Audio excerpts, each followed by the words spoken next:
विधानसभा के शीतकालीन सत्र की आज शुरुआत होने जा रही है। हमारे साथ इस समय कांग्रेस के विधायक अशोक रोड़ा सर मौजूद है। सर, आज सेशन की शुरुआत होने जा रही है, अभी आप सेशन में जा रहे हैं, किस तरीके के साथ तैयारी, और सबसे जो बड़ी बात है एलओपी के साथ आज आप सेशन में जाएंगे। हालांकि हुड्डा साहब पहले भी थे, लेकिन अब वो आधिकारिक रूप से एलओपी बन चुके हैं। हरियाणा विधानसभा का शीतकालीन सत्र शुरू हो रहा है। जब भी विधानसभा या पार्लियामेंट शुरू होती है, वहाँ के लोगों को उम्मीद होती है कि सरकार हमें क्या राह देगी, विपक्ष सरकार की और जनता की जो आवाज है वो कैसे वहाँ पर रखे। आज हरियाणा प्रदेश की जो बदहाली है उस पर हम चर्चा करेंगे।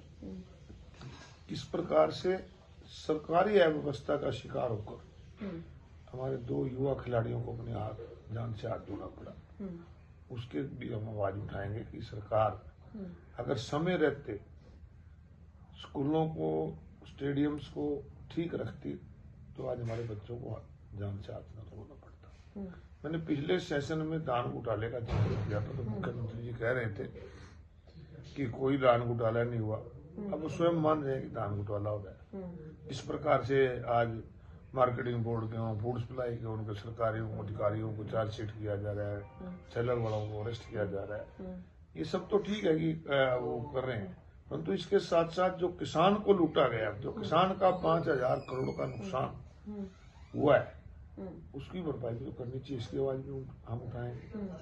इसके साथ साथ जो भी हरियाणा प्रदेश के जुड़े इशू, आज हॉस्पिटल के अंदर डॉक्टर्स की कमी, दवाई है तो दवाई देने वाला नहीं।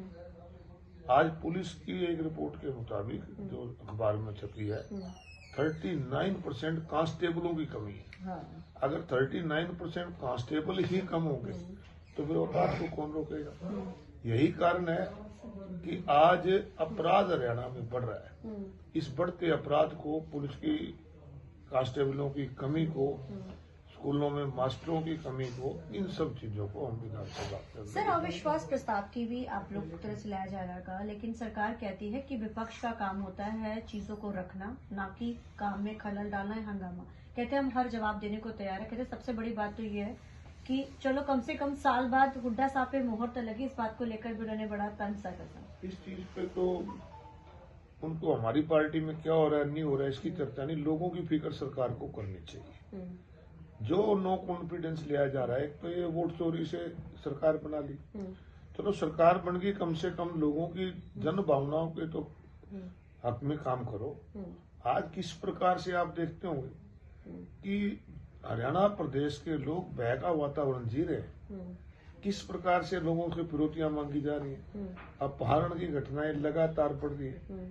तो लोग, सरकार जो है वो लोगों की भावनाओं के खिलाफ चल रही है, और इस सरकार से लोगों का विश्वास उठ गया। जब लोगों का विश्वास उठ जाता है तो वो फिर संख्या बल नहीं देखी जाती, उसमें संख्या बल उनके पास ज्यादा है। तो संख्या बल के जरिए अगर आप प्रदेश के लोगों को ऐसी ना दबाओगे तो जागरूक विपक्ष की भूमिका। आज सवालों के जवाब अगर दिए जाएंगे तो क्या हंगामा भी वहाँ पर होगा? जाहिर है हंगामा हमारा करना कोई मकसद थोड़ी है, हम तो लोगों की आवाज है, हमारी कोई व्यक्तिगत लड़ाई थोड़ी है।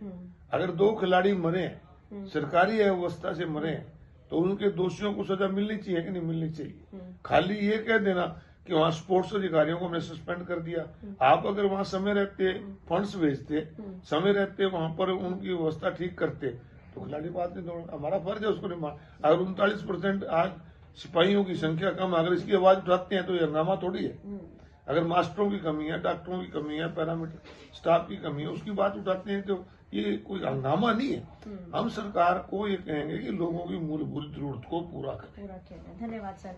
तो जाहिर है अब सेशन की शुरुआत 11 बजे होगी, और ये जो सब मुद्दे हैं इसको लेकर विपक्ष आज जो है सेशन में जाएगा। देखना बड़ा अहम रहेगा कि आखिर सेशन में जब इन मुद्दों पे चर्चा होती है तो किस तरीके की चीजें निकल कर आती हैं। चंडीगढ़ से TV9 के लिए अमनप्रीत कौर।